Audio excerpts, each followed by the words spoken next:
we are kicking things off with massive NBA buzz. The Sacramento Kings are gearing up for a massive offseason shakeup, and the focus is squarely on the point guard position. We dive deep into the latest reports surrounding the Sacramento Kings and Ja Morant, exploring the serious possibility of a major trade involving a former All-Star. And we uncover the intense discussions happening between the Kings and the Memphis Grizzlies that suggest a deal could be imminent this summer. Never get caught with a dead phone again. This INIU portable charger is compact, travel-friendly, and gives you fast 45-watt charging with a built-in USB-C cable, so there's no need to carry extra cords. With 10,000 mAh power, it's perfect for busy days, trips, emergencies, or anytime your battery drops too low. Grab yours on Amazon through the link in the comments before your phone hits 1%. Next up, we shift gears completely and head to the hardwood with some incredible coaching news from the NHL. We talk about Martin St. Louis, the head coach of the Montreal Canadiens, and why his guidance has been so crucial in steering the team out of a rebuild and into a serious pursuit of the Stanley Cup, highlighting why he is being called phenomenal by fans across Quebec. Now let's talk about environmental action and the long-term impact of pollution. We examine the powerful move taken by the state of Maine, which 5 years ago went all in on tackling the PFAS contamination problem, and we look at the $133 million investment they made to help communities in Wisconsin deal with these persistent, forever chemicals. And finally, we take a total visual transformation tour right here in Brooklyn. Watch as designer Hannah Blumenthal of Studio Olivine completely overhauled an all-white apartment, injecting it with warm burgundy, dusty pink, and earthy yellow in a lightning-fast makeover, proving that color is the secret ingredient to making a space feel truly like home. Don't miss this, and follow us on Facebook and X for the latest news. The Sacramento Kings are facing a pivotal offseason as they grapple with the future of their point guard position, mirroring the uncertainty experienced in previous years following the departures of Dennis Schroeder and Russell Westbrook. With the opportunity to draft their lead guard at the 7th spot, Sacramento is also actively exploring the trade market, potentially pursuing a major move to acquire a former All-Star. Recent reports suggest that talks between the Kings and the Memphis Grizzlies regarding a deal for Ja Morant are more concrete than mere speculation.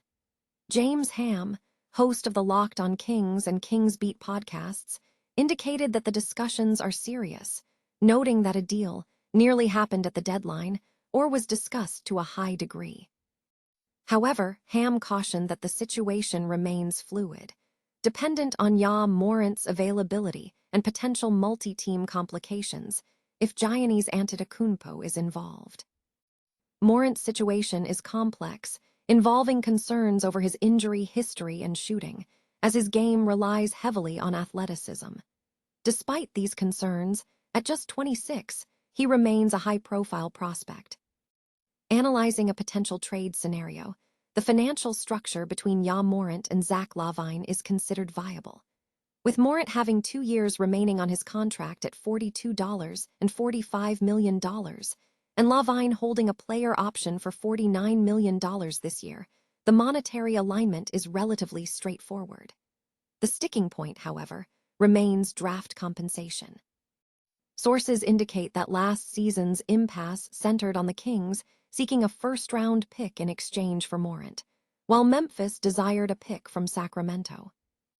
Ham suggested that the Kings' request for a first-round pick to secure Morant is a bold move that management is approaching cautiously. With the potential for a year taken off each contract, and LaVine's expiring deal providing flexibility, the pathway for an agreement appears clearer. If the teams can successfully navigate the draft compensation requirements, Ja Morant could potentially join the Sacramento Kings this offseason. Montreal Canadiens head coach Martin St. Louis is being lauded for guiding the team out of a rebuild and into a Stanley Cup hunt, a journey that has reignited passion for the franchise across Quebec. St. Louis, who grew up close to the team in Laval, speaks about the personal connection he has to the franchise's success. "I grew up 20 minutes from here, and all my idols were the Canadiens," St. Louis stated on Monday, adding that the playoff runs allowed him to stay up late and watch every game. Now, as the head coach, St. Louis is reportedly providing a significant source of excitement for young fans. He is giving thousands of children across Quebec a reason to request extra time before bedtime. St. Louis' tenure has been instrumental in transforming the team's trajectory, shifting the focus from a rebuild to a serious pursuit of the Stanley Cup in Montreal this spring, injecting a new level of intensity into the city's hockey culture. Maine has taken a significant, proactive stance against its PFAS contamination issue, and its experience offers crucial lessons for neighboring states like Wisconsin. 5 years after initial efforts, Maine has allocated $133 million to assist communities across the state with testing and remediation of forever chemicals. This funding is earmarked for new well installations and provisions to protect landowners affected by pollution on their property without fault. Maine's approach was catalyzed by a crisis rooted in the historical practice of spreading municipal and industrial wastewater sludge onto farm fields. A third-generation dairy farmer discovered high PFAS levels in his milk, leading to investigations that revealed the contamination was linked to past sludge applications. This situation devastated the farmer's business, highlighting the immediate, tangible impact of persistent pollutants. Maine became an early leader in addressing PFAS, establishing precedents such as being the first state to ban the application of sludge to farm fields. However, the battle against these chemicals has revealed the deep persistence and long-term health threats posed by PFAS, according to environmental journalist Marina Schaffler in her book, Inescapable: Facing Up to Forever Chemicals. Schaffler notes that the chemicals permeate the environment, meaning the health risks linger across generations. The experience in Maine underscores several key takeaways for other states. Initially, support for affected farmers was scarce, necessitating public advocacy to secure legislative change. Maine successfully galvanized public concern by framing the issue as an affront to the state's commitment to environmental health, fostering bipartisan support. Furthermore, Maine's journey illustrates the regulatory challenges inherent in managing persistent pollutants. While the state implemented product bans, the difficulty in tracing supply chains and navigating industry resistance highlighted the complexity of controlling the chemical life cycle. The issue also exposed the regulatory void at the federal level, as states have been forced to create complex, patchwork solutions.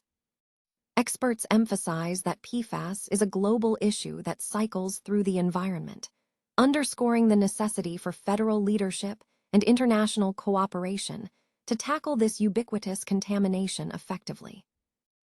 A stark white Brooklyn apartment underwent a dramatic, high-speed chromatic makeover, transforming a historically rich space into a vibrant, lived-in haven. Designer Hannah Blumenthal of Studio Olivine executed the overhaul quickly, balancing the need for rapid renovation with the client's desire for a refined, layered aesthetic ahead of an expected new arrival. The residence, nestled in a 1920s Beaux Arts building with soaring ceilings and prime views of Grand Army Plaza and Prospect Park, was characterized by an all-white and cream palette that lacked personality. Blumenthal's mission was to infuse the space with character without sacrificing sophistication. Employing a painterly approach, she introduced a sophisticated palette of warm burgundy, dusty pink, and earthy yellow throughout the semi-open floor plan, ensuring cohesion rather than a jarring, overly coordinated look. The living room became the project's centerpiece, featuring a mustard meets butter sofa and a bespoke credenza by Hudson Valley furniture maker Matthew Robbins. In the kitchen, the cabinetry was softened with Faro and Ball's cream, a frothy yellow that helped scale the high ceilings. Storage was enhanced with a custom rusty red lacquer cabinet from Pinch, adding a touch of rustic warmth. Color played a key role in defining different zones. A deep blue den, clad in grass-cloth wallpaper from Serena and Lily, created a cocooning atmosphere, while a blush pink bar in the hallway added unexpected whimsy. A powder room featured Faro and Ball's sulking room pink, creating a seamless visual link. The designer focused heavily on texture and materiality. The entryway preserved pre-war paneling, softened by a vintage rug and a Calmer chandelier. The primary bedroom echoed terracotta tones, while the nursery embraced pale blues and greens with orange accents, capitalizing on the stunning view of the Grand Army Plaza Arch. Studio Olivine, founded in 2010 by Hannah Blumenthal, specializes in high-end residential interiors, using an object-based sensibility to layer color, material, and texture to create spaces that are both refined and deeply livable.